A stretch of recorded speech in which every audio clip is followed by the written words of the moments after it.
नमस्कार। खबर अभी तक देख रहे हैं आप और मैं हूं आपके साथ नासिर कुरैशी। खबर की तह तक में आपको उन तमाम खबरों से रूबरू कराएंगे जो अब तक सुर्खियों में है और उनकी तह तक जाने की कोशिश करेंगे। देश में लोकसभा चुनाव से माहौल पूरी तरह से गर्मा चुका है। सियासी बयानबाजियों के साथ साथ व्यक्तिगत टिप्पणियों के अलावा एक दूसरे पर तीखे वार पलटवार लगातार किए जा रहे हैं। हिमाचल प्रदेश की अगर बात की जाए तो पिछले कई महीनों से हिमाचल प्रदेश की सियासत किसी न किसी वजह से गर्माती रही है और अभी लोकसभा चुनाव में भी हिमाचल प्रदेश का माहौल पूरी तरह से गर्मा चुका है। मंडी लोकसभा सीट हिमाचल प्रदेश में हॉट सीट बन चुकी है और देश में भी उसकी चर्चा है। मंडी लोकसभा सीट से विक्रमादित्य सिंह कांग्रेस के प्रत्याशी और कंगना रनौत बीजेपी के प्रत्याशी और दोनों ही एक दूसरे पर जमकर वार कर रहे हैं। मंडी से एक बार फिर से विक्रमादित्य सिंह ने कंगना रनौत को चुनौती दी है। कांग्रेस प्रत्याशी विक्रमादित्य सिंह ने कंगना रनौत को कहा कि मंडी में ओपन डिबेट के लिए आ जाए, मैं अपना विजन बताऊंगा, आप अपना विजन बताएं। जहां जाती हैं वहां सुबह से शाम तक मोदी जाप करती हैं। कंगना रनौत अपने भाषणों में, अपनी जनसभाओं में लगातार कांग्रेस के प्रत्याशी विक्रमादित्य सिंह पर वार करती रही हैं और उनके भाषण इस दौरान चर्चाओं में भी रहे। लेकिन अब विक्रमादित्य सिंह कह रहे हैं कि मंडी के लिए ओपन डिबेट के लिए आ जाए कंगना रनौत, वो अपना विजन रखें, हम अपना विजन रखेंगे। प्रदीप ठाकुर इस वक्त मेरे सहयोगी हमारे ब्यूरो शिमला जुड़ चुके हैं ज्यादा जानकारी के लिए। प्रदीप, दोनों ही नेताओं की अगर बात की जाए, विक्रमादित्य सिंह तो पहले से ही नेता है लेकिन कंगना रनौत अभी नेता बनने वाले फेज में है, चुनाव लड़ रही हैं तो इसलिए उनको नेता कहा जा सकता है। तो एक तरफ एक नेता जो पुराने नेता हैं और एक तरफ एक अभिनेत्री जो नेता बनने की कोशिश में है, चुनाव लड़ रही है, मजबूती से चुनाव लड़ रही हैं। इन दोनों ही नेताओं के बीच में जो वार पलटवार देखने को मिल रहा है कंगना रनौत और विक्रमादित्य सिंह में, हिमाचल में किस तरह की चर्चा है? ओपन डिबेट के लिए चैलेंज कर रहे हैं विक्रमादित्य सिंह। ऐसी कौन कौन सी बातें हैं जो चर्चाओं में रही कंगना रनौत की तरफ से या विक्रमादित्य की तरफ से? हाँ बिल्कुल, देखिए, जब से मंडी में प्रत्याशी घोषित हुए हैं विक्रमादित्य सिंह, और उससे पहले भी हम अगर बात करें, कंगना रनौत काफी पहले ही उम्मीदवार घोषित हो चुकी थी और प्रचार भी उन्होंने शुरू किया था। तो उस वक्त से ही दोनों के बीच में बार पलटवार शुरू हो गया था।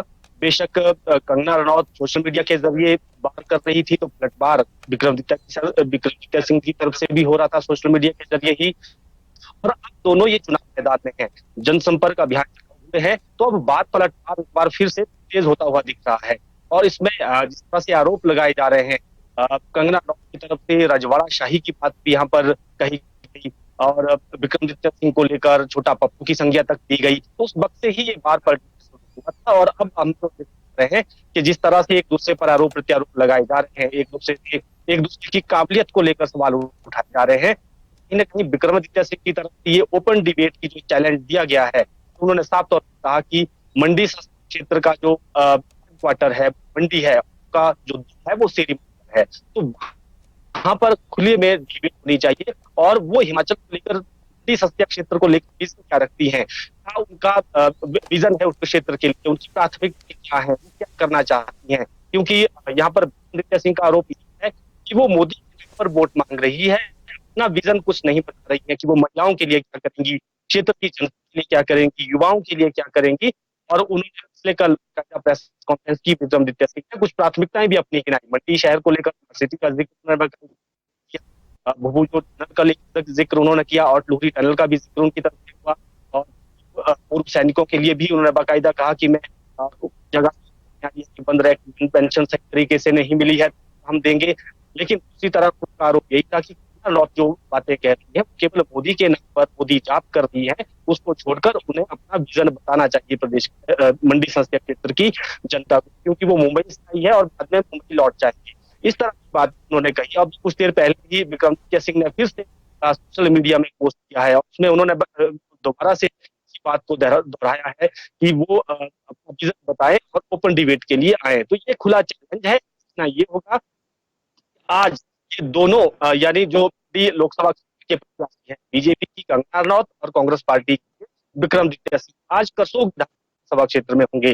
अब वहां की जनता को इन्होंने संबोधित करना है, जनसंपर्क अभियान अलग अलग स्थानों पर दोनों लीडर्स रहेंगे। तो अब वहां पर एक दूसरे के को जो ये चैलेंज दिया गया है, अब देखना ये होगा कि कंगना रनौत क्या पलटवार किए जाते हैं और जो आरोप लगाए गए हैं विक्रमादित्य सिंह की तरफ से, उस पर कंगना रनौत का क्या जवाब आता है, ये देखने वाली बात होगी। तो आज जो करसोग में इस तरह की दोनों की जनसभाएं हैं, उसमें एक दूसरे पर हम कह सकते हैं कि से, आरोप ठीक है लगाते हुए दिखेंगे। जी प्रदीप, एक बार वो बयान भी सुना देते हैं और आपका बहुत शुक्रिया इस पूरी खबर की तह तक जाने के लिए। क्या कुछ कहा था विक्रमादित्य सिंह ने, वो बयान सुनिए आप। से कंगना रनौत जी को ये निवेदन करूंगा कि मंडी के शेरी मंच पर आकर आप हमारे साथ ओपन डिबेट करें। मैं अपना विजन बताऊंगा, हमने क्या काम किए हैं, आपदा के समय में हमने कितना सहयोग वहां के लोगों का दिया है। करीबन करीबन 13 करोड़ रुपए आपदा के दौरान मंडी जिला के अंदर आपके प्रभावित परिवारों को मुख्यमंत्री ने दिया। और हरियाणा में लोकसभा चुनाव के लिए प्रत्याशियों के नामांकन का दौर जारी है। कुरुक्षेत्र से बीजेपी प्रत्याशी नवीन जिंदल आज नामांकन दाखिल करेंगे। लोकसभा सीट कुरुक्षेत्र से चुनाव के मैदान में है। मुख्यमंत्री नायब सिंह सैनी भी इस दौरान मौजूद रहेंगे। इंडिया गठबंधन के कुरुक्षेत्र से लोकसभा प्रत्याशी सुशील गुप्ता भी आज नामांकन करेंगे। अंबाला से कांग्रेस उम्मीदवार वरुण चौधरी भी आज नामांकन करेंगे। हरियाणा में नामांकनों का सिलसिला शुरू हो चुका है। कल भी कई महत्वपूर्ण नामांकन हुए हैं और अभी लगातार 6 तारीख तक नामांकन प्रक्रिया जारी रहेगी।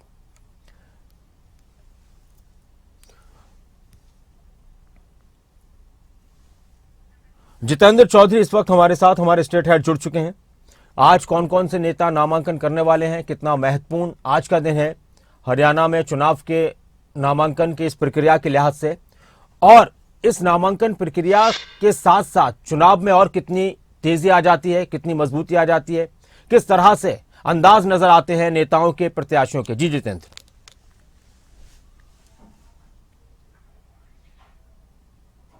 देखिए बिल्कुल नासिर, चुनाव भले ही जो है अभी 25 मई को जो जनता को अपना जो मत है वो तय करना है, ईवीएम मशीन में वो जो है वोट करते हुए नजर आएंगे, लेकिन कोई भी चुनाव हो उसमें नामांकन को इसी प्रकार से देखा जाता है, एक शक्ति प्रदर्शन के तौर पर देखा जाता है। और इसी को लेकर के हम देख रहे हैं कि नामांकनों के इस दौर में सिर्फ नामांकन ना होकर के उसके बाद जो रैली या जलसा जो है वो होते हुए नजर आता है। अपने लोगों के बीच जो है खुद जो नामांकन कर रहे जो नेता है और साथ ही उनकी पार्टी के जो बड़े नेता हैं वो आते हुए नजर आते हैं और वहां पर एक माहौल जो है बनाने का काम किया जाता है। ये कवायद जो है शुरू हो चुकी है। अगर प्रदेश की अगर हम बात करें 29 अप्रैल से नामांकन का दौर जो है वो शुरू हुआ है और 6 मई तक, माफी चाहेंगे, 6 मई तक ये जो दौर है वो रहने वाला है। आज भी इसी तरीके से अगर हम बात करें जो मुख्यमंत्री नायब सैनी है, कई जो नामांकन है प्रदेश के अंदर जो हो रहे हैं उसके अंदर नजर आएंगे। कांग्रेस के नेता, इंडिया गठबंधन के जो उम्मीदवार हैं सुशील गुप्ता, उनके साथ नजर आएंगे। दूसरी तरफ वरुण चौधरी के साथ नजर आएंगे। कल कांग्रेस में जो आपसी जो मनमुटाव है वो साफ तौर पर देखने के लिए मिला था जब कुमारी शैलजा के नामांकन में जो प्रदेश के जो बड़े नेता हैं, उदय भान की बात करें, प्रदेश अध्यक्ष है, नेता प्रतिपक्ष है भूपेंद्र हुड्डा, वो नहीं पहुंचते हुए नजर आए थे, लेकिन वीरेंद्र सिंह और रणदीप सुरजेवाला जो है एसआर के गुट जिसको कहा जाता है, और अब ये कह सकते हैं कि वीरेंद्र सिंह जिस तरीके से कुमारी शैलजा के नामांकन में पहुंचे थे, तो जो गुट जिस तरीके से जो इससे पहले देखने के लिए मिलते थे, वीरेंद्र सिंह इससे पहले भी जो हुड्डा विरोधी गुट है उसके अंदर ही माने जाते थे, तो अब टिकट कटने के बाद वीरेंद्र सिंह का शैलजा गुट की तरफ जाना ये दर्शा रहा है कि जो ये गुटबाजी है वो पूरे तौर पर अभी भी उसी प्रकार से कायम है जैसा कि वीरेंद्र सिंह के भाजपा में जाने से पहले जब वो कांग्रेस में थे उस वक्त देखने के लिए मिलते थे। तो इसी प्रकार का जो सिलसिला है वो आज भी देखने के लिए मिलेगा और नामांकन के जरिए जो प्रत्याशी हैं वो अपनी अपनी ताकत दर्शाने का प्रयास भी करते हुए नजर आएंगे। जी जितेंद्र, अभी हरियाणा के अंदर अब अलग अलग सीटों पर तरह तरह की चर्चाएं चल रही हैं। चुनाव की प्रक्रिया के साथ साथ नेताओं की बयानों की अगर बात की जाए तो उसमें भी काफी तीखापन नजर आ रहा है। हरियाणा की मौजूदा स्थिति के लिहाज से हम अगर सीटों के एतबार से लमसम बात करें तो किस तरह से टक्कर देखने को मिल रही है, या फिर हरियाणा में वही जो बीजेपी का नारा है कि चाहे कुछ भी हो 11 कमल खिलेंगे?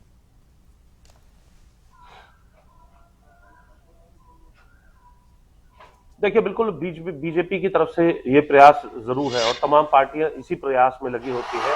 तो जहां तक बात की जाए जो राष्ट्रीय पार्टी है, खासतौर से कांग्रेस और भाजपा, उनके बीच में जो है मुख्य तौर पर टक्कर देखने के लिए मिल रही है। ये कहना लाजमी है, आम लोगों के बीच में चर्चा का विषय है, क्योंकि हम लोगों के बीच में जब जाते हैं तो उस प्रकार की प्रतिक्रियाएं भी सामने आती हैं। तो लोगों का यही कहना होता है कि कांग्रेस की तरफ से जो टिकट वितरण में देरी भले ही की गई है, लेकिन जिस तरीके के उम्मीदवार सामने आए हैं उसके बाद अच्छी खासी टक्कर जो है दोनों उम्मीदवारों में देखी जा सकती है। अब बात करें अगर हम कुरुक्षेत्र की, हिसार की, वहां समीकरण हो सकता है कुछ और अलग तरीके के देखने के लिए मिले, लेकिन बाकी जो सीटें हैं उन पर मुख्य तौर पर जो मुकाबले की अगर हम बात करते हैं तो जो राष्ट्रीय पार्टी है उनके बीच में देखने के लिए मिलता हुआ नजर आता है। लेकिन दूसरी तरफ क्षेत्रीय दलों की तरफ से भी पूरी ताकत इसको लेकर के लगाई गई है, चाहे वो इंडियन नेशनल लोकदल की बात करें, जननायक जनता पार्टी की बात करें। कल भी हमने देखा इनेलो नेता अभय चौटाला की तरफ से जब नामांकन किया गया था तो सुखबीर बादल वहां पहुंचे थे और ये कहा था कि ये जो राष्ट्रीय पार्टियां क्षेत्रीय पार्टियों को खत्म करना चाहती हैं, तो इसलिए क्षेत्रीय पार्टी भी अपने अस्तित्व की इस लड़ाई में केवल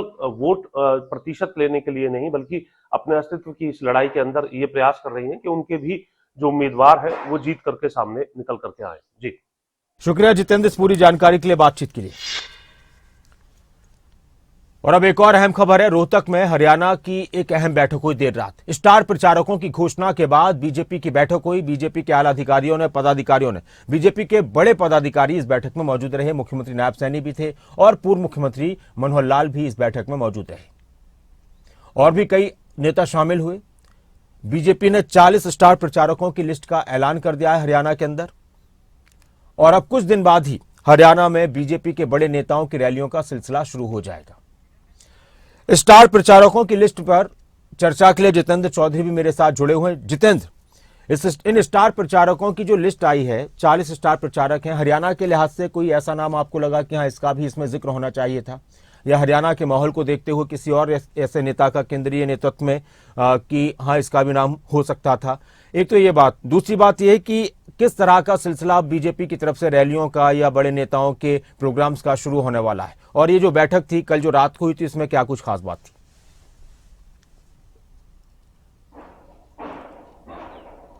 देखिए, बिल्कुल जो बैठक है स्टार प्रचारकों की इस लिस्ट के बाद अब किस तरीके से कार्यक्रम रहने वाले हैं, न सिर्फ स्टार प्रचारकों के कार्यक्रम बल्कि इसके अलावा जो केंद्रीय नेता हैं उनके कार्यक्रम किस तरीके से रखे जाएंगे, इसको लेकर के ये बैठक काफी महत्वपूर्ण थी। और इस बैठक में जहां तक बात की जाए मुख्यमंत्री, पूर्व मुख्यमंत्री के साथ जो और जो नेता हैं दूसरे प्रदेशों के या फिर केंद्र के, उनको भी इसके अंदर शामिल किया गया है। खास बात यह है कि कुलदीप बिश्नोई, अनिल विज का नाम भी इसके अंदर शामिल किया गया है, जिनको लेकर के नाराजगी के जो सवाल है वो बने रहते हैं और कई मर्तबा जो है उनकी जो स्थिति है इस प्रकार से बनती नजर आती है, जिसको लेकर के खुद मुख्यमंत्री नायब सैनी को उनके आवास पर जाकर के एक मैसेज देना होता है कि कोई नाराजगी कुलदीप बिश्नोई को लेकर के नहीं है, अनिल विज को लेकर के नहीं है। लेकिन गाहे बगाए अगर अनिल विज की अगर हम बात करते हैं तो उनके बयानों से ये झलकते हुए नजर आता है, छलकते हुए नजर आता है कि अभी इस प्रकार की चीज जो है वो जरूर है कि उनके कद को ध्यान में रखते हुए, उनकी वरिष्ठता और 6 बार की विधायकी को ध्यान में रखते हुए पार्टी की तरफ से या सरकार की तरफ से जो उन्हें गृह मंत्री तक इससे पहले गठबंधन की सरकार में बनाया था, तो इसको लेकर के उनका मलाल जो है वो उनके बयानों में झलकते हुए साफ तौर से नजर आता है। लेकिन स्टार प्रचारकों की सूची में वो है, अनिल विज ये कह चुके हैं कि वे जो है अपने क्षेत्र तक ही, विधानसभा क्षेत्र तक ही सीमित रह करके पार्टी की मदद करने का काम एक कार्यकर्ता की तरह करेंगे, क्योंकि उन्हें अपनी जो हैसियत है वो जो है पता चल चुकी है। ये बयान जब जैसे ही दूसरी लाइन का ये बयान सामने आता है तो इससे साफ जाहिर होता है कि अभी कोई ना कोई जो दर्द है वो पूरे तौर पर बाकी है और उनकी वरिष्ठता को ध्यान में रखते हुए इस प्रकार की बात आना वो कई लोगों को लाजमी भी लगते हुए नजर आता है। तो ये कहा जा सकता है। कल हमने देखा था कि रामविलास शर्मा भी इसी तरीके से जब हिसार में नामांकन के लिए पहुंचे थे, उनका भी दर्द हूबहू कुछ इसी से मिलते हुए नजर आया था। स्टार प्रचारकों की सूची और इस बैठक के पीछे का मकसद यही था कि जो कार्यक्रम है वो पूरे तौर पर इस तरीके से पूरे प्रदेश में चलाया जाए जिससे कि एक माहौल जो है वो बनाया जा सके चुनाव को लेकर के, और 6 मई तक जो ये नामांकन है उसके बाद इसका असर देखने के लिए मिल जाएगा, क्योंकि ताबड़तोड़ तरीके से जो रैलियां हैं, लोगों के बीच में जाकर के कार्यक्रम है, स्टार प्रचारकों के लगातार पूरे प्रदेश में घूमने के कार्यक्रम है, केंद्रीय नेताओं के यहाँ पर आकर के रैली करने के कार्यक्रम है, ये तमाम चीजें जो है जो भाजपा है वो पूरे तौर पर जो है जोर शोर के साथ करते हुए नजर आएगी, क्योंकि 25 मई को प्रदेश के अंदर जो है चुनाव होना है इन 10 लोकसभा सीटों को लेकर के और एक उपचुनाव की सीट जो करनाल की है इसको लेकर के, तो ये महत्वपूर्ण रहेगा। और उस पर 11 कमल की बात कहना किसी भी पार्टी के लिए जो है अपनी जो जीत का दावा करना वो एक लाजमी सी बात है, लेकिन जीत दिलाने का काम जो है वो जनता का होता है और जनता इस पर फैसला 25 मई को करेगी। शुक्रिया जितेंद्र इस पूरी जानकारी के लिए। और आपसे एक और खबर पर बात करेंगे। कांग्रेस के करनाल से उपचुनाव के प्रत्याशी को लेकर, लेकिन उससे पहले उत्तराखंड की एक खबर पर नजर डालते हैं। अहम खबर चारधाम यात्रा को लेकर। उत्तराखंड चारधाम यात्रा से जुड़ी बड़ी खबर। यात्रा के शुरुआती दिनों में वीवीआईपी दर्शन नहीं होंगे, इस वक्त की बड़ी खबर। एक अहम जानकारी, यात्रा के शुरुआती दिनों में वीआईपी दर्शन नहीं होंगे। 25 मई तक वीआईपी दर्शन कराने पर या वीआईपी दर्शन पर रोक लगाई गई है। मुख्य सचिव राधा रतूड़ी ने इसके लिए पत्र जारी किया है। प्रदेश के मुख्य सचिवों को अलग अलग जगहों पर पत्र जारी किए गए। 10 मई को कपाट खुलते ही शुरू होगी चारधाम यात्रा। अभी तक करीब 10 लाख के करीब लोग रजिस्ट्रेशन करा चुके हैं। शुरुआती 15 दिनों में 10 लाख से अधिक भक्त दर्शन करेंगे। रजिस्ट्रेशन के आंकड़े की अगर बात की जाए तो 17 लाख से ऊपर पहुंच चुका है, करीब 18 लाख के आसपास पहुंच चुका है। उत्तराखंड से नासिर हुसैन हमारे साथ जुड़े हुए हैं ज्यादा जानकारी के लिए। नासिर, वीआईपी दर्शन पर रोक लगाई गई है शुरुआत के दिनों में, इसकी वजह क्या है और किस तरह की तैयारियां उत्तराखंड में चारधाम यात्रा को लेकर अब तक की गई हैं? क्या कुछ स्पेशल है इस बार? देखिए नासिर, इस वक्त उत्तराखंड में चारधाम यात्रा अब शुरू होने वाली है। 10 मई से चारधाम यात्रा शुरू होगी, लेकिन उससे पहले ही जो श्रद्धालु जो यात्रा करना चाहते हैं उनका आंकड़ा करीब, जिन्होंने रजिस्ट्रेशन कराया, करीब 18,20,377 पहुंच चुका है। यानी इतने लोगों ने अभी तक रजिस्ट्रेशन करा दिया है। हालांकि यात्रा 10 मई से शुरू होगी, लेकिन उससे पहले ही इतनी बड़ी संख्या में लोगों का रजिस्ट्रेशन कराने का मतलब ये है कि इस बार जो पिछले रिकॉर्ड है वो भी टूटने जा रहे हैं। यानी इस बार यात्रियों की संख्या और ज्यादा बढ़ने वाली है, और यही वजह है कि तमाम व्यवस्था को दुरुस्त किया जा रहा है। और उसी तरीके से जैसे जैसे भीड़ बढ़ रही है, जैसे जैसे रजिस्ट्रेशन हो रहा है, उसी तरीके से सरकार व्यवस्थाएं कर रही है। इसीलिए इस बार जो वीवीआईपी दर्शन है उसको लेकर 25 मई तक के लिए कहा गया है कि अभी वीवीआईपी दर्शन नहीं कर सकेंगे, सिर्फ सामान्य रूप से ही दर्शन कर पाएंगे। इसके अलावा टोकन सिस्टम और स्लॉट सिस्टम भी इस बार लागू किया जाएगा। यानी जिन लोगों का रजिस्ट्रेशन जैसे होगा उन लोगों को वैसे ही पहले दर्शन कराए जाएंगे, बाद में जिन लोगों का रजिस्ट्रेशन होगा उनको बाद में दर्शन कराए जाएंगे। इसके अलावा टोकन सिस्टम भी दिया जाएगा और साथ साथ स्लॉट, यानी जैसे जैसे लोग दर्शन करेंगे स्लॉट खाली होता जाएगा, उसकी जगह नए लोग रजिस्ट्रेशन कर पाएंगे। कुल मिलाकर इस बार की व्यवस्था दुरुस्त करने के लिए, क्योंकि जिस तरीके से संख्या लगातार बढ़ रही है, उससे कहीं ना कहीं प्रशासन चिंतित भी है और इस बात को लेकर के लगातार तैयारियां कर रहा है, और ये व्यवस्था न बिगड़े इसको लेकर के तैयारियां की जा रही है।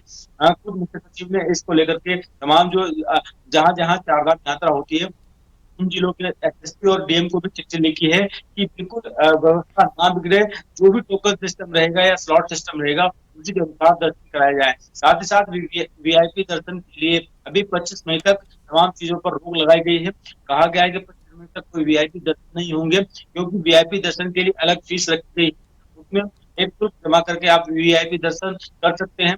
लेकिन फिलहाल 25 मई तक के लिए भी इस पर रोक लगा दी गई है। शुक्रिया नासिर इस पूरी जानकारी के लिए, बातचीत के लिए। और अब एक और बड़ी खबर और उसकी तह तक जाएंगे। खबर की तह तक में एक और बड़ी खबर और बहुत ही दिलचस्प खबर है। करनाल उपचुनाव के लिए कांग्रेस के प्रत्याशी ने अपना नामांकन दाखिल कर दिया है। कांग्रेस प्रत्याशी त्रिलोचन सिंह ने अपना नामांकन भरा, लेकिन बड़ी बात यह है कि कांग्रेस की तरफ से अभी औपचारिक घोषणा उनके नाम की नहीं हुई है। कांग्रेस ने बिना घोषणा के ही त्रिलोचन सिंह का नामांकन भरवाया है। पूर्व से भूपेंद्र सिंह हुड्डा, प्रदेश अध्यक्ष उदय भान इस दौरान मौजूद रहे। करनाल उपचुनाव के लिए बीजेपी के प्रत्याशी हैं मुख्यमंत्री नायब सैनी।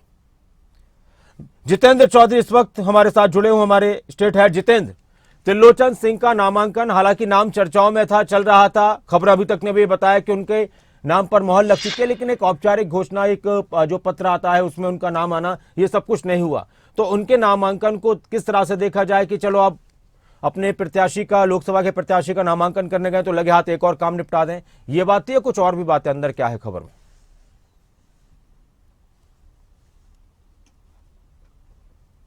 बिल्कुल नासिर, जहां तक बात की जाए कांग्रेस की तरफ से उपचुनाव में त्रिलोचन सिंह प्रत्याशी होंगे, हमने पुख्ता तौर पर यह जानकारी अपने दर्शकों को दे दी थी और उसी दिन जानकारी दी थी जिस दिन गुरुग्राम के जो प्रत्याशी हैं राज बब्बर, उसको लेकर के बताया था कि सूची आज ही आ जाएगी और राज बब्बर जो है गुरुग्राम से प्रत्याशी होंगे। हालांकि त्रिलोचन सिंह का नाम उस सूची के अंदर नहीं आया था, लेकिन ये हमने पुख्ता तौर पर अपने दर्शकों को जानकारी देने का काम किया था कि त्रिलोचन सिंह ही करनाल उपचुनाव के प्रत्याशी रहने वाले हैं। कल चूंकि सोनीपत और करनाल में जो नामांकन है वो करवाया गया था। और आपने ठीक कहा कि जब इस तरीके से नामांकन हो रहे थे जो लोकसभा प्रत्याशी थे, तो उस वक्त करनाल के उपचुनाव में भी जो प्रत्याशी हैं, अगर वो तय है तो उनका नामांकन भी क्यों ना लगे हाथ करवा दिया जाए।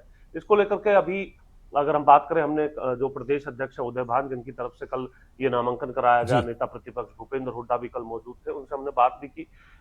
तो उदय भान का साफ तौर पर यह कहना था कि इसको लेकर के टेलीफोनिकली जो बातचीत है वो हो चुकी थी और उन्हीं का नाम तय है। औपचारिक सूची को लेकर के जो जानकारी है वो आ जाएगी जैसे ही जो सूची है तो वो सामने आती है। लेकिन 6 मई से पहले पहले ये जो औपचारिक तौर पर जो लेटर है वो जमा कराने का काम त्रिलोचन सिंह की तरफ से जरूर किया जाएगा और उसके प्रावधान के साथ ही उनका जो नामांकन है कल करवा दिया गया है। यानी करनाल के उपचुनाव में त्रिलोचन सिंह जो है वो कांग्रेस के प्रत्याशी होंगे।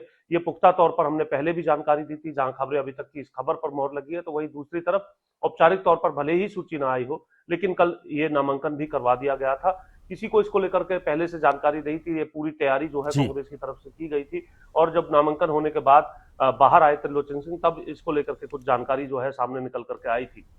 लेकिन ये जो जानकारी है पुख्ता तौर पर है और इसको लेकर के पुष्टि भी की जा चुकी है। औपचारिक कागज की बात आपने ठीक कही, वो अभी आना बाकी है और 6 मई से पहले पहले त्रिलोचन सिंह को वो कागज जो है। तो ये भी एक दिलचस्प बात होगी कि किसी प्रत्याशी के नाम का ऐलान उनकी पार्टी की तरफ से बाद में किया जाएगा औपचारिक तौर पर, लेकिन उनका नामांकन पहले ही हो चुका है। तो ये भी अपने आप में एक नई चीज करनाल विधानसभा उपचुनाव को लेकर देखने को मिलेगी।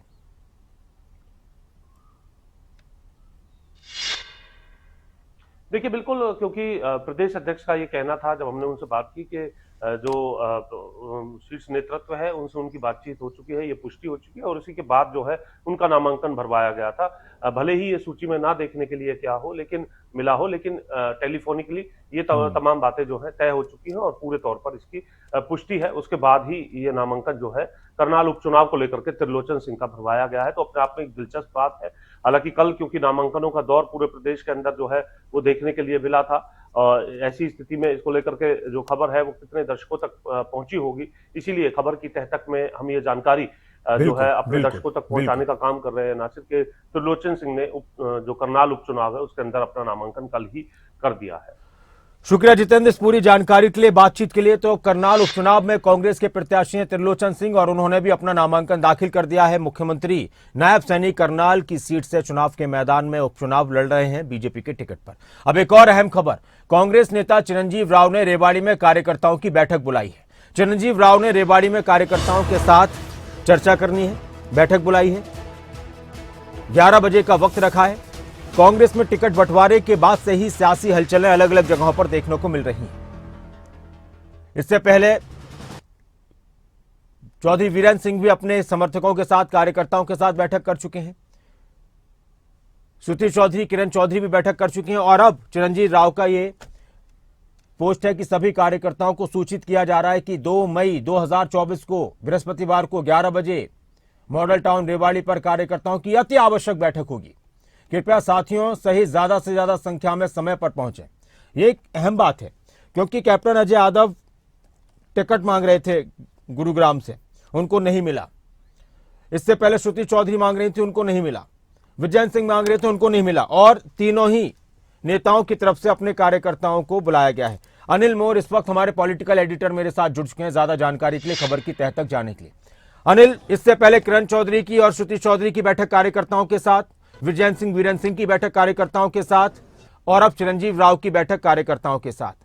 कांग्रेस में 3-4 जो सीटें थी काफी चर्चाओं में रही और उसकी वजह से पेच भी पसर रहा। किस तरह से देखते हैं, क्या कुछ फैसला लिया जा सकता है? कितने दमदारी से दावेदारी पेश कर रहे थे कैप्टन अजय यादव गुरुग्राम सीट पर?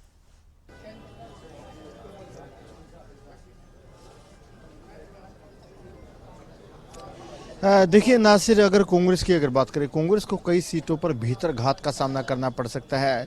कई सीटों का एग्जांपल हमने दिया, भिवानी महेंद्रगढ़ की बात करें जहां से श्रुति चौधरी अपनी टिकट का दावा ठोक रही थी, लेकिन उनकी टिकट कट गई थी। उनकी जगह पर रावदान सिंह को पार्टी ने टिकट दिया। तो इसको लेकर किरण चौधरी, श्रुति चौधरी ने अपने कार्यकर्ताओं की बैठक की। हालांकि बैठक के बाद किरण चौधरी ने कहा है कि वो पार्टी के प्रत्याशी का समर्थन करेंगे, लेकिन भीतर घात का खतरा वहां पर पूरा बना हुआ है। चौधरी वीरेंद्र सिंह ने जींद में अपने समर्थकों की बैठक बुलाई, जींद में अपने समर्थकों के साथ बैठक की, उसमें विजेंद्र सिंह मौजूद रहे क्योंकि हिसार से विजेंद्र सिंह को टिकट नहीं मिला था। हालांकि उन्होंने भी कहा कि पार्टी का फैसला सर माथे, लेकिन वहां पर भी सवाल खड़ा होता है कि क्या वो खुलकर समर्थन करेंगे जेपी का। इसी तरीके से फरीदाबाद सीट की बात करें, फरीदाबाद से करण दलाल को टिकट नहीं मिला। करण दलाल ने महापंचायत बुलाई और अपने समर्थकों पर फैसला छोड़ा है। करण दलाल ने यह भी कहा है कि अगर 5 तारीख तक टिकट नहीं बदला तो वो कोई बड़ा फैसला ले सकते हैं। वहाँ का एग्जाम्पल सबके सामने है। और इसी तर्ज पर गुरुग्राम सीट की अगर बात करें, गुरुग्राम से कांग्रेस की तरफ से राज बब्बर को टिकट दिया गया है। राज बब्बर कई बार के सांसद रहे, राज्यसभा लोकसभा सांसद वो रहे हैं, यूपी के अध्यक्ष रहे हैं, भूपेंद्र सिंह हुड्डा के भी काफ़ी करीबी है। भूपेंद्र सिंह हुड्डा ने उनको टिकट दिला दी। टिकट मिलने के बाद जो कैप्टन अजय यादव की तरफ से ट्वीट किया गया था वो भी हमने देखा था। उसने कैप्टन अजय यादव ने पार्टी के फैसले का स्वागत तो किया, लेकिन ये भी उन्होंने सवाल खड़ा किया कि उनकी जो टिकट थी वो एक साजिश के तहत कटवाई गई, यानी सीधा सीधा उनका इशारा भूपेंद्र सिंह हुड्डा के ऊपर था। और उसी तरह अगर बात करें उनके जो बेटे हैं चिरंजीवी राव, उनकी तरफ से एक बैठक अपने समर्थकों की बुलाई गई। समर्थकों की बैठक आज चिरंजीवी राव के आवास पर रेवाड़ी में बैठक होगी। उस बैठक में भी कहीं ना कहीं कार्यकर्ताओं से, समर्थकों से चिरंजीवी राव और कैप्टन अजय यादव सलाह मशवरा करेंगे कि किस तरीके से आगे रहना है। हालांकि उस मीटिंग के बाद स्पष्ट होगा कि राज बब्बर का वो समर्थन करेंगे, नहीं करेंगे, क्या करेंगे। लेकिन भले ही वो समर्थन कर दे, लेकिन नासिर कई सीटों पर जैसा हम बार बार कह रहे हैं कि कांग्रेस के उम्मीदवारों को भीतर घात का सामना करना पड़ सकता है। कैप्टन अजय यादव बिल्कुल नाराज है राज बब्बर के टिकट मिलने से। हालांकि पार्टी के फैसले का स्वागत कर रहे हैं, लेकिन उन्होंने कह भी दिया है कि जो उनके जो टिकट थी वो एक साजिश के तहत कटवाई गई है। इसी तरीके से करण दलाल लगातार उन्होंने महापंचायतें 2 बार बुलाई है। महापंचायतों के बाद वो आने वाले दिनों में कोई फैसला ले सकते हैं। किरण चौधरी, श्रुति चौधरी भी नाराज है। पूर्व केंद्रीय मंत्री वीरेंद्र सिंह भी अपने बेटे के टिकट न मिलने से नाराज है। तो ऐसे में कांग्रेस के जो तमाम जो धुरंधर है, बड़े नेता है, जिनके परिवारजनों की टिकट नहीं मिल पाई, वो नाराज है। तो ऐसे में आने वाले इन चुनावों में कांग्रेस के उम्मीदवारों को ना सिर्फ अच्छा, एक और सवाल मैं आपसे अनिल पूछना चाहता हूं और बहुत अहम सवाल है। आपने देखा होगा कल की कई जगहों पर भूपेंद्र सिंह हुड्डा पहुंचे नामांकन दाखिल कराने के लिए कांग्रेस के प्रत्याशियों का। सिरसा सीट थी जहां कुमारी सैलजा का नामांकन था, लेकिन वहां भूपेंद्र सिंह हुड्डा नहीं थे, चौधरी वीरेंद्र सिंह थे, किरण चौधरी थे, रणदीप सुरजेवाला थे। अनिल, ऐसे वक्त में जब चुनाव का माहौल चल रहा हो और जब दोनों ही पार्टियों की तरफ से अपने अपने दावे किए जा रहे हो, एक तरफ कांग्रेस का ये नारा हो कि हम लोकतंत्र और संविधान बचाने की लड़ाई लड़ रहे हैं, ये चुनाव बहुत अहम है, ऐसे वक्त में कांग्रेस की तरफ से इस तरह की तस्वीर पेश करना कि देखिए वाकई में हमारे गुट अलग अलग हैं, हमारे धड़े अलग अलग हैं, हमारे रास्ते अलग अलग हैं, क्या दर्शाता है?